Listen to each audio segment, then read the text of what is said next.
मचल दुल्हा के गांव में बवाल सखी रे, मचल दुल्हा के गांव में बवाल सखी रे। सब मुहे मुहा पूछेला सवाल सखी रे, सब मुहे मुहा पूछेला सवाल सखी रे।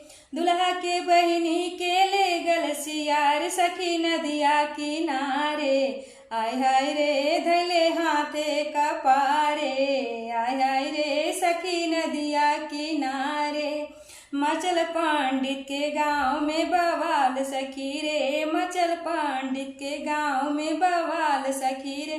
सब मुहे मुहा पूछेला सवाल सखी रे, सब मुहे मुहा पूछेला सवाल सखी रे। पंडित के बहिनी के ले गल बम्बिलार सखी नदिया किनारे। आय हाय रे धैले हाथे कपारे, आय हाय रे सखी नदिया किनारे। मचल अबुआ के गांव में बवाल सखी रे, सब मुहे मुहा पूछेला सवाल सखी रे, सब मुहे मुहा पूछेला सवाल सखी रे।